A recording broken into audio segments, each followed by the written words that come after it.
Siang itu, suasana pasar tradisional di pinggiran kota Lumajang sedang ramai. Pedagang sibuk melayani pembeli, dan suara klakson angkot bercampur dengan teriakan para penjual sayur. Di tengah keramaian itu, seorang gadis berusia 20 tahun bernama Nadia baru saja turun dari ojek online setelah mengantarkan pesanan kue ke salah satu pelanggan tetapnya. Tubuhnya ramping, berambut hitam panjang yang diikat ekor kuda, dan mengenakan jaket hitam lusuh serta celana jeans sederhana. Nadia dikenal di lingkungan pasar sebagai anak yang pekerja keras. Sejak ayahnya meninggal, ia menjadi tulang punggung keluarga, membantu ibunya yang sakit-sakitan dengan berjualan kue keliling dan sesekali mengantarkan barang.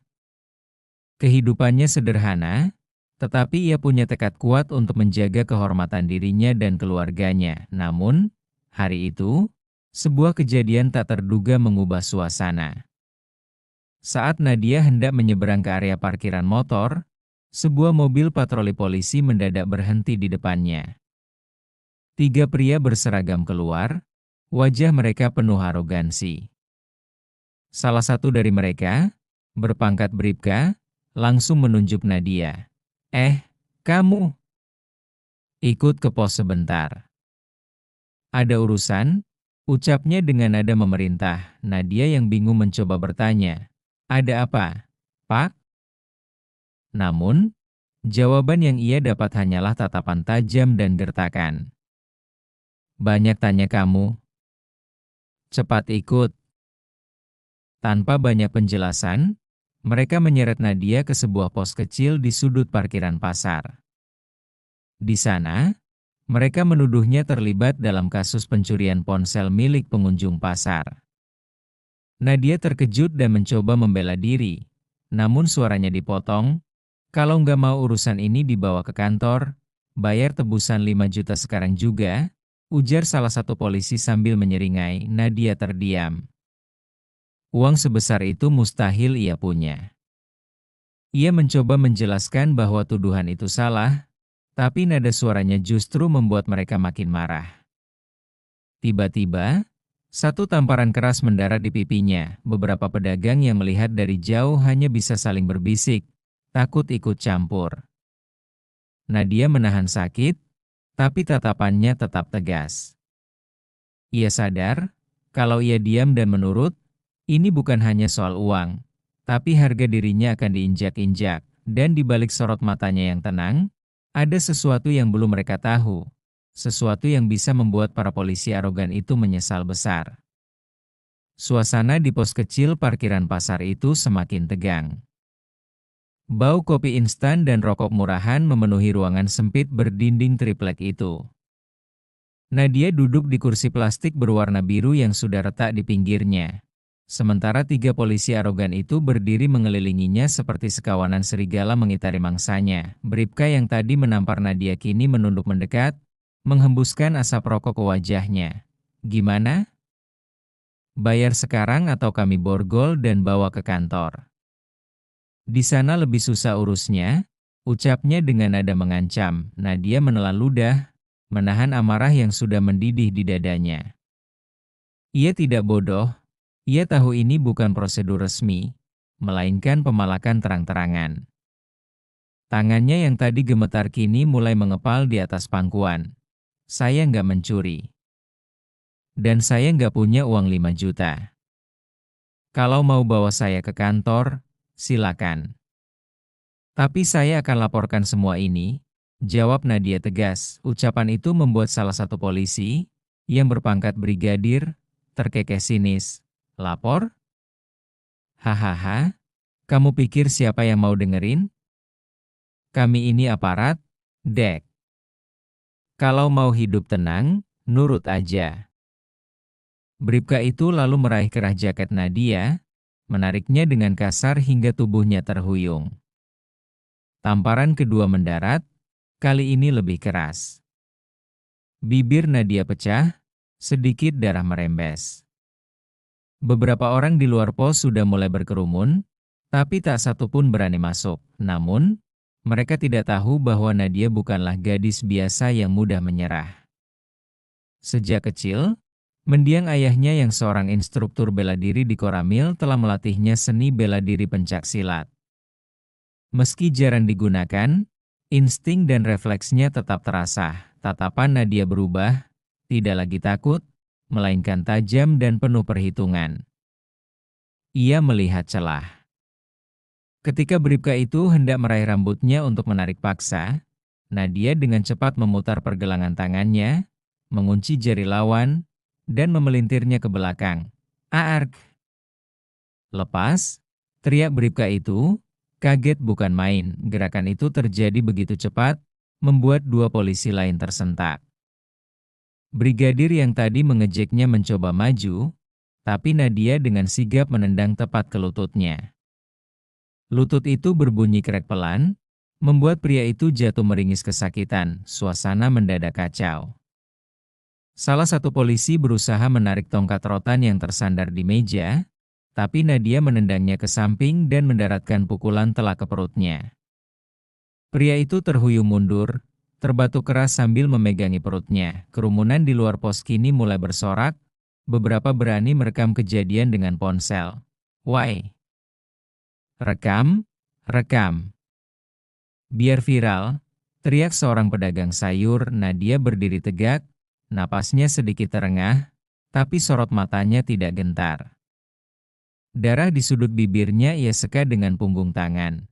Kalian pikir bisa seenaknya menindas orang kecil? Hari ini, kalian salah pilih orang, ucapnya lantang. Ketiga polisi itu kini terpojok. Mereka tidak menyangka seorang gadis yang tampak sederhana bisa melawan sedemikian cepat dan efektif. Namun, yang membuat situasi makin berbahaya adalah, dari kejauhan, terdengar sirene kendaraan polisi lain mendekat. Apakah bantuan untuk mereka akan datang, atau justru kejutan lain menanti? Sirene kendaraan polisi semakin mendekat, membuat beberapa pedagang di pasar sontak panik. Mereka takut akan terjadi keributan besar. Sebagian buru-buru menyingkir sambil tetap memegang ponsel untuk merekam, berharap kejadian ini bisa jadi bukti jika sesuatu menimpa Nadia. Di dalam pos, ketiga polisi arogan itu saling pandang.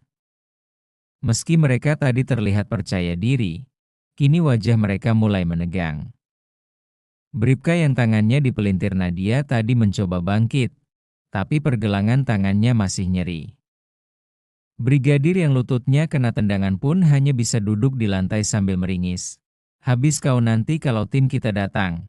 Geram salah satu dari mereka, mencoba mengancam meski jelas kondisinya tidak menguntungkan. Nadia berdiri di tengah ruangan, napasnya teratur, tatapannya awas. Ia tahu jika benar bantuan mereka datang, ia bisa terdesak. Tapi ia juga tidak akan mundur begitu saja. Suara deru mobil berhenti tepat di depan pos. Pintu dibanting, langkah kaki cepat menghampiri. Namun, yang muncul bukanlah sekawanan polisi berpakaian seragam lengkap seperti yang dibayangkan orang-orang di luar. Seorang wanita berpenampilan sederhana, mengenakan kaos putih, celana jeans, dan jaket bomber hitam, masuk dengan langkah tegap. Rambutnya sebahu, wajahnya tegas, dan di pinggangnya terlihat jelas sebuah holster berisi pistol. Begitu masuk, ia menatap tajam ke arah tiga polisi arogan itu. Apa-apaan ini? Suaranya dingin, tapi tegas. Salah satu polisi arogan mencoba tersenyum. Bu, ini cuma salah paham. Gadis ini, diam, bentaknya, membuat mereka terkejut. Kalian pikir aku nggak lihat dari tadi? Kamera mobilku merekam semuanya. Nadia memandang heran. Wanita ini, sepertinya bukan orang biasa. Lalu, wanita itu merogoh sakunya dan mengeluarkan sebuah kartu identitas. Tulisan di bagian atas membuat ketiga polisi itu pucat pasi. Direktorat Reserse Kriminal Mabes Polri Unit Khusus. Nama saya Kompol Rani. Saya sedang menyamar untuk mengungkap kasus pemalakan dan pemerasan yang dilakukan oknum di wilayah ini. Dan kalian, baru saja tertangkap basah. Kerumunan di luar pos bersorak pelan.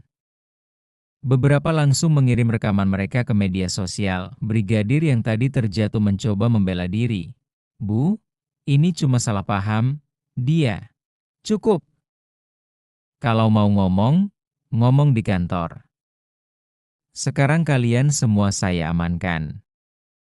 Kompol Rani menatap ke arah Nadia, lalu tersenyum tipis. Kamu nggak apa-apa? Hebat juga tadi gerakanmu. Nadia sedikit lega, tapi ia tahu situasi belum selesai.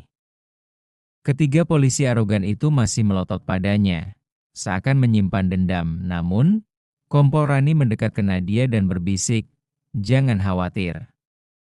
Aku pastikan mereka nggak akan ganggu kamu lagi. Tapi ada hal lain yang perlu kamu tahu, soal ayahmu. Ucapan itu membuat Nadia tertegun. Bagaimana wanita ini tahu tentang ayahnya? Nadia terdiam, matanya menatap lekat wajah Kompol Rani. Apa maksudnya? Soal ayah saya? Tanyanya.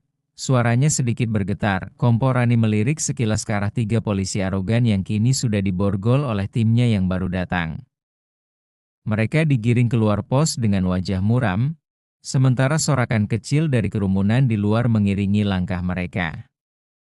Setelah situasi agak tenang, Rani menarik Nadia ke sudut ruangan yang agak sepi. Ayahmu, almarhum Serma Hamdan, kan? Ucapnya pelan. Nadia mengangguk cepat. Iya. Tapi, dari mana ibu tahu? Rani tersenyum tipis, namun sorot matanya menyimpan rasa hormat. Aku dulu anak didiknya di pelatihan bela diri. Ayahmu bukan cuma seorang pelatih pencak silat di Koramil, dia juga pernah membantu membongkar jaringan korupsi di internal aparat. Dia orang yang jujur, sampai akhir hayatnya. Banyak yang hormat sama dia, termasuk aku. Nadia terperangah. Ia tahu ayahnya orang baik, tapi ia tak pernah tahu kalau jasa ayahnya sebesar itu. Jadi, ini semua kebetulan? Tanya Nadia. Tidak, jawab Rani tegas.